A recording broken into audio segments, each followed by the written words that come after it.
Որ Լոռու եւ Տավուշի մարզերում հաստատված արցախցիներն ունենան հող, զբաղվեն գյուղատնտեսությամբ, բարելավեն կենսապայմանները, ՄԱԿ-ի Պարենի եւ գյուղատնտեսության կազմակերպությունը 2023-ի դեկտեմբերից մեկնարկել է աջակցություն փախստականներին, հողատարածքների հասանելիություն վարձակալության միջոցով ծրագիրը։ Նախ բարձել են հողագործությամբ զբաղվել ցանկացողներին, ապա համայնքապետարանների հետ գտել անմշակ հողերն ու սեփականությունը վարձակալությամբ տվող գյուղացիներին։ Մարդիկ, որոնք ցանկանում են թե այդ հողատարածքները վարձով տալ, որովհետև շատ ընտանիքներ օրինակ Բերդի տարածաշրջանում տեղափոխվել են այլ երկրներ կամ Երևան են տեղափոխել եւ այդ այգիները նաեւ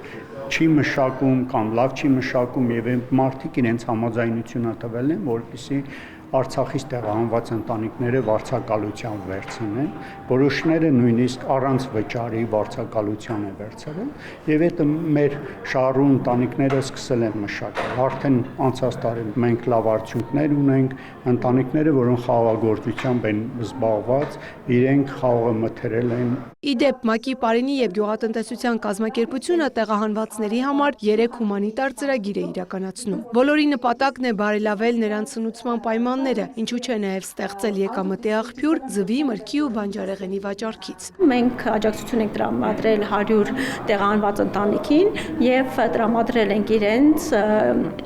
2500 հավ, ածան հավ, 27000 տոննա կեր, տրամադրել ենք նաև ջերմատներ, 15 ջերմատուն, ընդհանուր 135 քառակուսի մետր մեծությամբ եւ տրամադրել ենք նաև մեղվանտանիքներ, մոտ 30 մեղվանտանիք։ Նախքան ծրագրի մեկնարկը մենք իրականացրել ենք կենսապահովման պայմանների եւ կարիքների գնահատում եւ մեր գնահատման արդյունքում մենք վերհանեցինք, որ ազգաբնակչությունը լուրջ պակաս ունի պրոտեինային սննդի։ Հայաստանում գյուղնշանակության հողերի գրեթե կեսը չի օգտագործվում։ Դրանք հիմնականում փոքր հողակտորներ են, ոչ մեծ արտադրական ծավալներ ապահովող։ Այսպիսով դրանց ռեսուրսը կուղվի երկրի պարենային անվտանգության ապահովմանը, ինչպես նաև կնպաստի տեղահանվածների ու տեղացիների միջև սոցիալական համախմբվածության ձևավորմանը։